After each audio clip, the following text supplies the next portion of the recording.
The 97-year-old man's reading glasses slipped down his nose as the bank teller closed his account screen and crossed her arms. "Your account is frozen, sir. You need to leave before I call security," she said loudly, making sure the crowded lobby could hear. He tried to explain he needed money for his medication, his voice shaking, but she rolled her eyes and pointed toward the door. He apologized repeatedly, his hands trembling on the counter. When the branch manager walked over and asked to see the security footage from that morning, 3 minutes into the video, the teller's face went from confident to pale. Because what that footage showed wasn't fraud. It was something she'd done deliberately, something she'd been doing to 5 other elderly customers for months. And what the manager said next made her reach for her purse and walk toward the exit before anyone could stop her. "Before we go any further, I need to know. Where are you watching this from right now, and what time is it where you are? Drop your city and country in the comments. And listen, if you haven't subscribed yet, do it now and hit that like button, because what's about to unfold in this bank is exactly why we need to pay attention when vulnerable people are treated like criminals. Sometimes the person behind the counter isn't protecting your money. They're stealing your dignity. And what this security footage reveals is going to show you why you should never assume authority equals honesty. Stay with me, because this story has a twist that's going to change how you think about who you trust with your money. His name was Leonard Fisher, and he was 97 years old. Leonard had been a machinist for 44 years, working in factories across the Midwest, building parts for everything from farm equipment to aircraft engines. He'd started as an apprentice at 17 in 1944, right after his older brother had shipped out to fight in Europe. Leonard had wanted to enlist too, but he'd failed the physical. Childhood polio had left his left leg slightly shorter than his right, gave him a permanent limp. The recruiter had told him he could serve his country better in the factories. So that's what he'd done. 14-hour shifts, 6 days a week, his hands always covered in grease and metal shavings, building the machinery that built America. He'd married his wife Eleanor in 1949. They'd met at a church social, had courted for 8 months, had married in a simple ceremony with 20 guests. They'd had 3 children, 2 sons and a daughter. Eleanor had been a school teacher, had worked until their youngest started high school, then had stayed home to care for Leonard's mother when she'd gotten sick. They'd been married for 63 years when Eleanor had died of cancer in 2012. Leonard still wore his wedding ring, still set the table for 2 out of habit, then had to put 1 plate away. Still turned to tell her something funny before remembering she wasn't there. Leonard lived alone now in a small 1-bedroom apartment in a subsidized senior housing complex. His children were all still alive, but scattered. 1 son in Arizona, 1 in Florida, his daughter in Oregon. They called on birthdays and holidays, sent cards, occasionally sent money when he mentioned needing something. But they had their own lives, their own families, their own problems. Leonard understood. He'd never been the kind of father who demanded attention or made his children feel guilty for living their own lives. He survived on Social Security and a small pension from the Machinists' Union, $1,173 a month total. His rent was $600. His medications for high blood pressure, diabetes, an irregular heartbeat, and the chronic pain from 50 years of factory work cost $298 a month. That left him with $275 for food, utilities, and everything else. It wasn't enough. He skipped meals. He kept the heat at 56 in winter. He reused tea bags 3 times. He hadn't bought new clothes in 9 years. Leonard banked at Riverside Community Bank, a small regional chain with a branch 3 blocks from his apartment building. He'd been banking there for 22 years. since he'd moved to this town to be closer to his daughter back when she still lived here. He knew the tellers by name, or at least he used to. The staff turnover had been high in recent years, new faces every few months. But Leonard still went in person to do his banking. He didn't trust ATMs, didn't understand online banking, didn't own a computer. Every month, on the day his Social Security deposited, he'd walk to the bank and withdraw $200 in cash. That was his food and medicine money for the month. The rest stayed in the account for rent and automatic bill payments. But 6 months ago, something strange had started happening. Leonard would go to the bank, withdraw his usual $200, and then later in the month, he'd check his balance. He kept a small notebook where he wrote down every transaction, and the numbers wouldn't match. Money was missing. Small amounts at first, $17 one month, $23 the next, then $41, then $67. Leonard had gone to the bank to ask about it. A teller he didn't recognize, a young woman in her late 20s named Cassandra Phelps, had looked up his account and had told him there were no unauthorized transactions. "Everything looks fine, sir. Maybe you forgot about a purchase?" "I don't forget purchases. I write everything down." Cassandra had given him a patronizing smile. "Sometimes when we get older, our memory isn't what it used to be. It's normal." Leonard had felt his face go hot. He wasn't confused. He wasn't senile. He knew his money was missing. But Cassandra had already moved on to the next customer, dismissing him with a wave of her hand. The discrepancies had continued. Every month, money disappearing. Leonard had gone back to the bank 3 more times over 4 months, had been brushed off each time. "No unauthorized transactions, sir. You probably just miscalculated." By November, Leonard had lost over $300 from his account. Money he desperately needed. Money that meant the difference between eating and not eating. Then, 2 weeks ago, Leonard had gone to the bank to withdraw his monthly $200, and Cassandra had told him his account was frozen. Frozen? What does that mean? It means you can't access your funds. There's suspicious activity on your account. Leonard's hands had started shaking. "What suspicious activity?" "I can't discuss that. You'll need to speak with the fraud department." "But I need to withdraw money. I have to buy my medications today." "I'm sorry, sir. The account is frozen. There's nothing I can do." Leonard had felt panic rising in his chest. "Please, can I speak to a manager?" "The manager isn't available. You'll need to call the fraud department." Cassandra had handed him a business card with a phone number. "Next customer, please." Leonard had left the bank in a daze. He'd gone home and had tried calling the number on the card. He'd been put on hold for 47 minutes, then disconnected. He'd tried again. Same thing. He'd tried a 3rd time, had finally gotten through to a person who told him they'd open an investigation, but it would take 7 to 10 business days. "I need my money now. I have to buy insulin." "I understand, sir, but the account is frozen pending investigation. There's nothing I can do to expedite it." Leonard had hung up, his hands shaking so badly he'd dropped the phone. He'd sat at his small kitchen table, staring at his medication bottles, trying to figure out what to do. He had enough insulin for maybe 3 more days.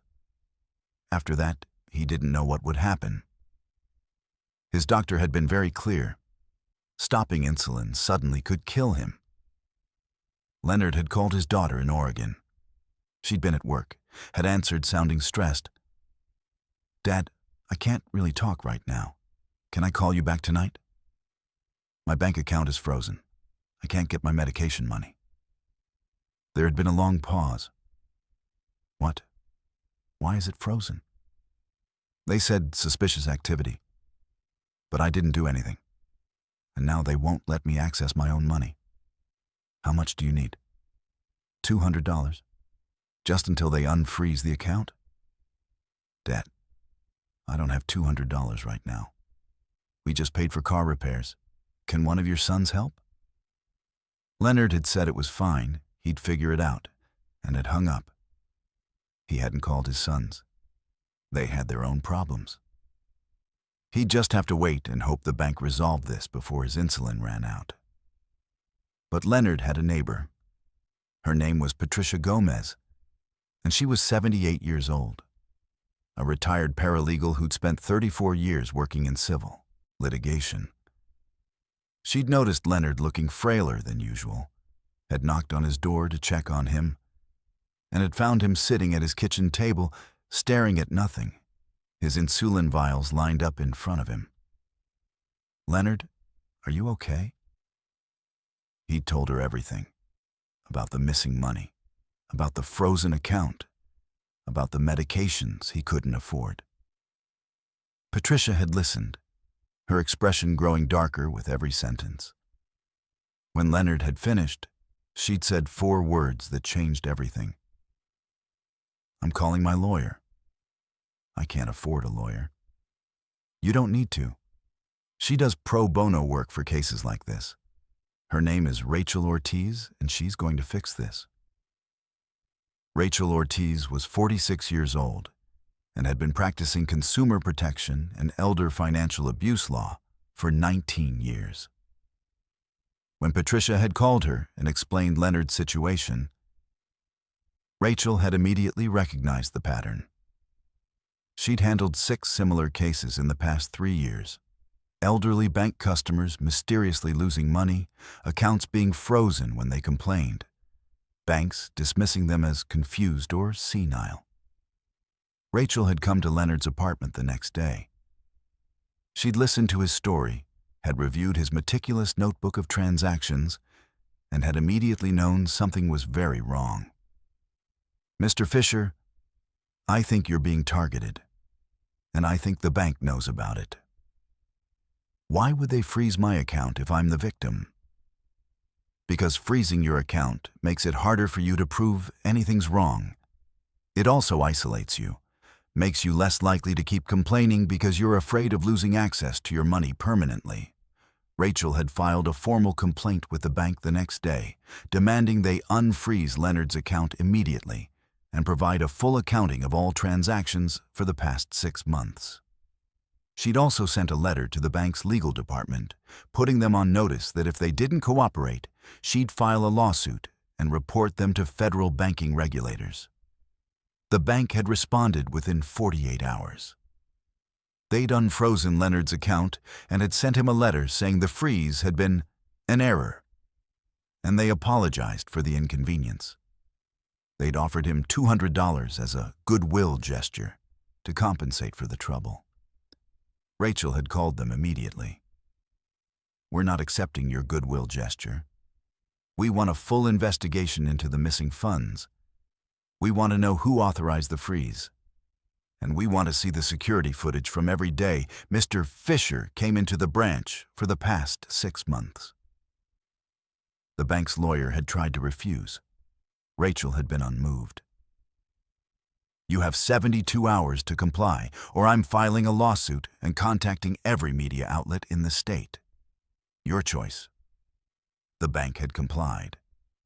3 days later, Rachel had received a hard drive containing security footage from Leonard's visits to the bank. She'd spent an entire evening reviewing it, making notes, her anger growing with every video. And what she'd found was worse than she'd imagined. Think about this for a second. Leonard kept perfect records. He knew exactly how much money he had. But every time he went to the bank and said something was wrong, they told him he was confused. They made him feel like he was losing his mind. And the whole time, someone was stealing from him.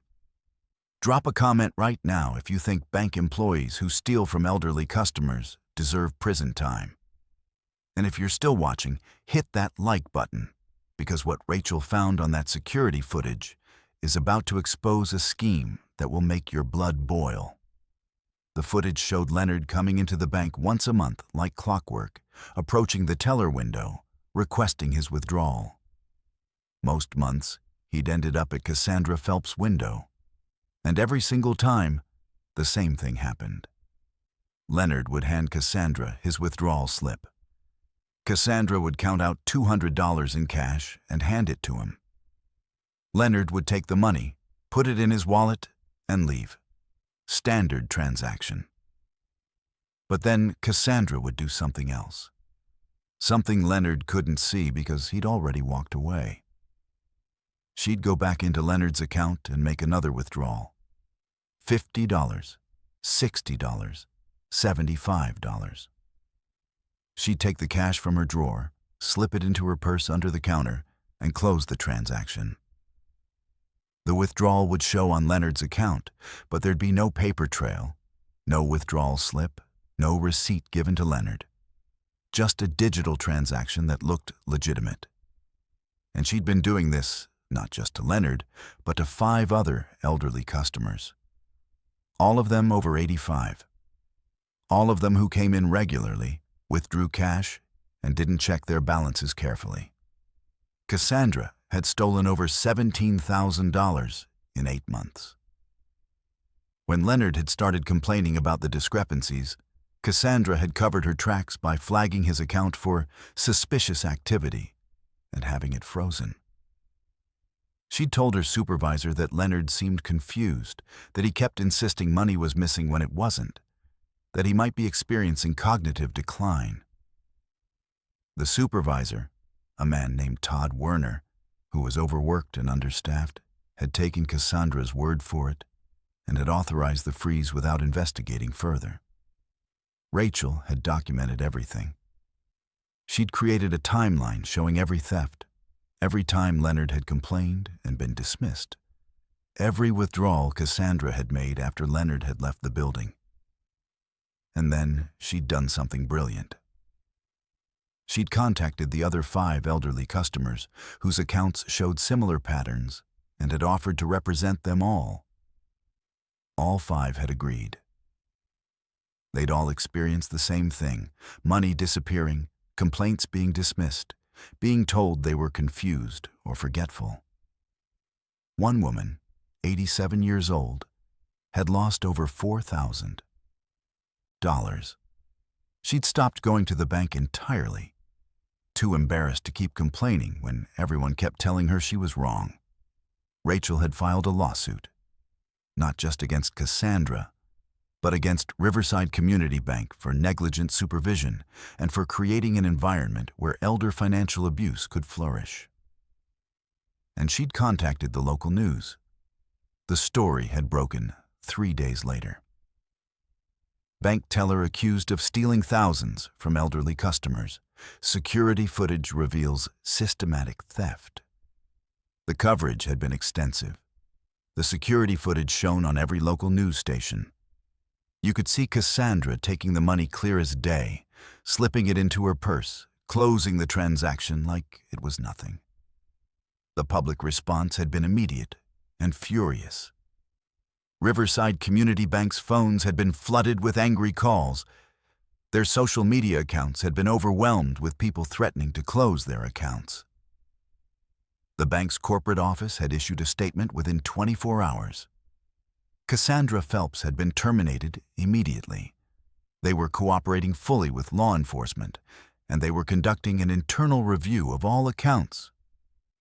But it hadn't stopped there. Because when the branch manager, a woman named Sandra Cole, who'd been with the bank for 11 years, had been interviewed by investigators, she'd revealed something that made the case even worse. 3 months before the scheme was exposed, an internal audit had flagged irregularities in cash handling at the branch. Cassandra's drawer had been over by significant amounts on 3 separate occasions, meaning she'd had more cash than she should have had, which suggested she was taking money from somewhere and putting it in her drawer before removing it later. Sandra had reported this to her regional supervisor, a man named Keith Morrison. Keith had told her to keep an eye on it, but hadn't authorized a formal investigation. Keith's reasoning, according to internal emails Rachel obtained through discovery. We don't want to create a hostile work environment by accusing employees without proof. Just monitor the situation. So Sandra had monitored, and Cassandra had kept stealing, and Leonard and 5 other elderly people had kept losing money they desperately needed. Rachel had added Keith Morrison and Sandra Cole as defendants in the lawsuit. The charges: negligence, failure to protect vulnerable customers, and complicity in elder financial abuse through willful blindness. The case had gone to trial 9 months later. The courtroom had been packed. Reporters, advocates from elder rights organizations, curious members of the public, and all 6 victims, including Leonard. Leonard had testified first. He'd walked slowly to the stand, his cane tapping against the floor, and had been sworn in. Rachel had asked him to describe what had happened. Leonard had, his voice quiet but steady. When he described running out of insulin money and not knowing if he'd survive, several jurors had wiped their eyes. The defense had tried to suggest Leonard was confused, that he'd simply miscalculated his expenses. But Rachel had presented his notebook. 22 years of meticulous financial records, every transaction documented in his careful handwriting. The jury could see for themselves. Leonard wasn't confused. He'd been stolen from. Then Rachel had played the security footage. All of it. Leonard withdrawing money. Cassandra processing the transaction. Leonard walking away. Cassandra going back into the account and taking more money. Over and over. 6 different customers. 17 months of footage. It was undeniable. Cassandra's lawyer had tried to argue that the withdrawals were mistakes, that Cassandra had been confused about which customer's transaction she was processing. But Rachel had shown the pattern. Only elderly customers. Only those who withdrew cash regularly. Only those who wouldn't notice right away. This wasn't confusion, Rachel had told the jury. This was predatory. She targeted the most vulnerable people she could find. Keith Morrison had testified in his own defense. He'd admitted that the audit had flagged problems, but he'd claimed he hadn't realized the severity. I thought it was just cash handling errors. I didn't know she was stealing. Rachel had destroyed him. You were told there were irregularities. You were told that cash amounts weren't matching. You were told 3 months before Mr. Fisher's account was frozen, and you did nothing except tell Ms. Cole to keep an eye on it. How many elderly people had to be robbed before you decided to actually investigate? Keith hadn't had an answer. Sandra Cole's testimony had been similar. She'd known something was wrong, had reported it, had been told to monitor it, and then had felt powerless to do more without authorization from above. The jury had deliberated for 6 hours. Their verdict had been unanimous. Cassandra Phelps, liable for theft, fraud, and elder financial abuse. Keith Morrison, liable for negligent supervision and willful blindness. Sandra Cole, not liable. She'd reported the problem and had been overruled. Riverside Community Bank, liable for systematic failure to protect vulnerable customers. The damages had been substantial. The 6 victims were awarded full restitution of all stolen funds, $17,342 total. They were each awarded $50,000 in compensatory damages for emotional distress. And the jury awarded punitive damages of $2.3 million against the bank and $100,000 personally against Keith Morrison. The judge, a man in his late 50s named Thomas Brennan, had additional comments. He'd looked at Cassandra, who was sitting at the defense table with her head down. Ms. Phelps, you stole from people who trusted you, people who could least afford to lose what you took. You made them feel like they were losing their minds when they knew something was wrong. That's not just theft. That's psychological abuse. And it's reprehensible. He'd turned to Keith Morrison. Mr. Morrison, you had multiple opportunities to stop this. You chose not to because it was easier to ignore the problem than to deal with it. That decision cost 6 elderly people their savings, their medication, their peace of mind. You don't get to call that an oversight. That's negligence. Then he'd addressed the bank's corporate lawyers. Riverside Community Bank, you created a culture where profit mattered more than people, where audits were ignored, where complaints from elderly customers were dismissed as confusion, where a teller could steal for over a year without consequence. That culture is toxic. And this verdict should be a wake-up call. The criminal case against Cassandra had followed quickly.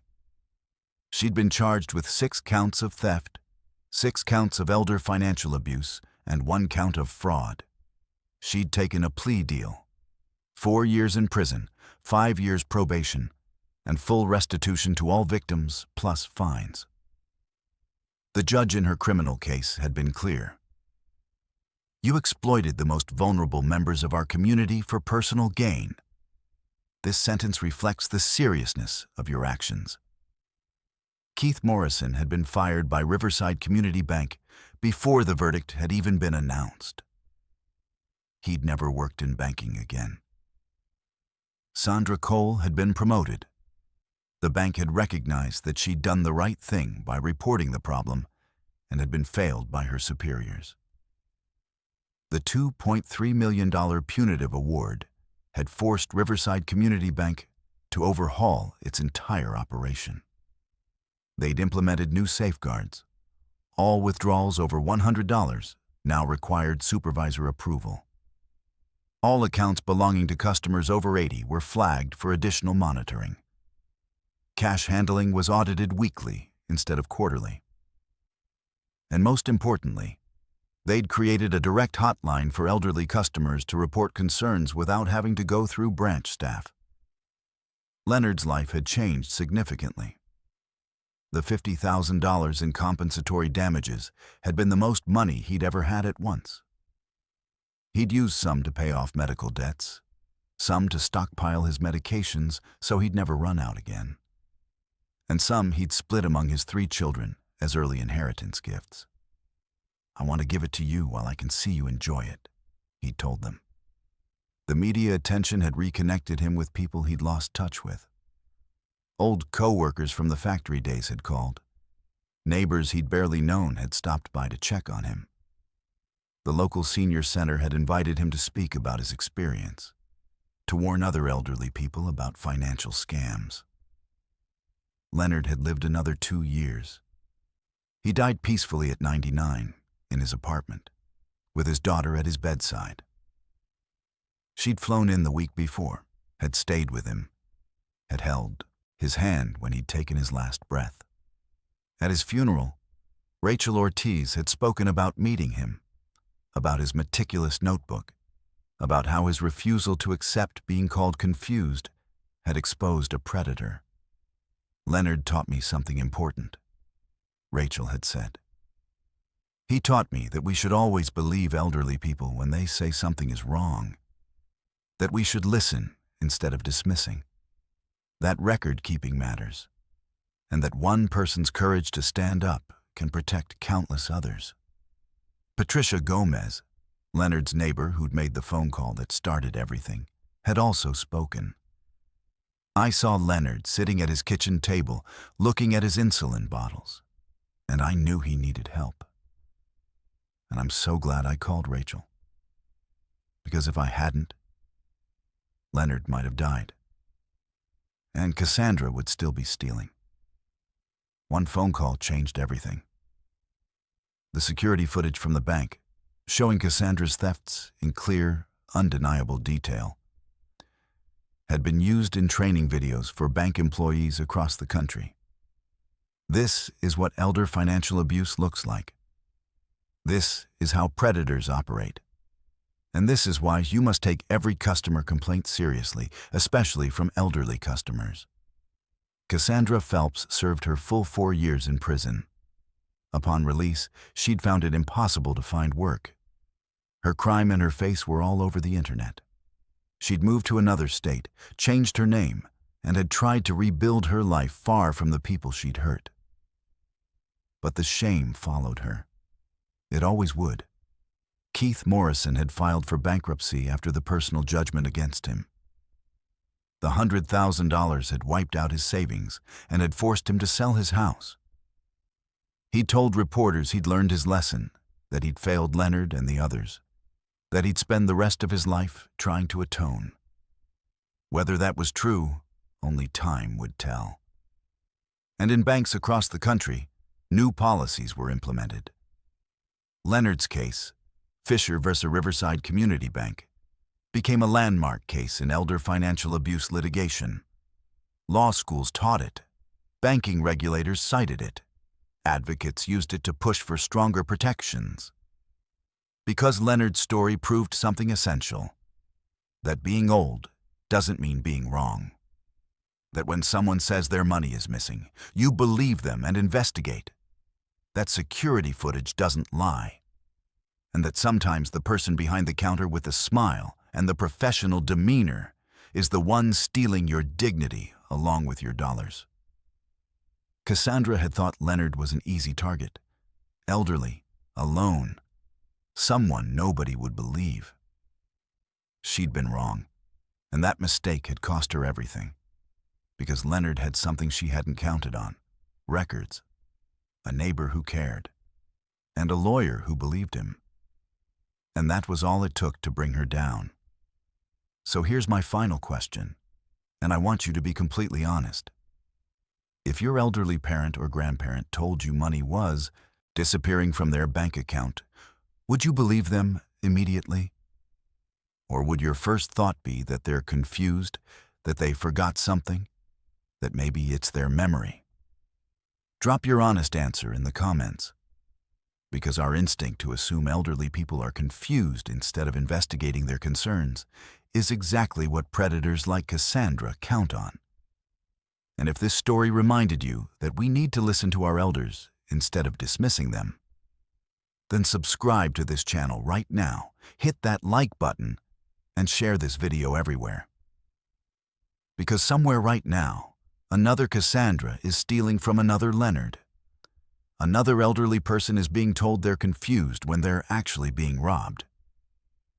And the only thing that stops it is people like Patricia making the call. People like Rachel fighting back. People like you paying attention and refusing to let it slide. Be the person who believes. Be the person who investigates.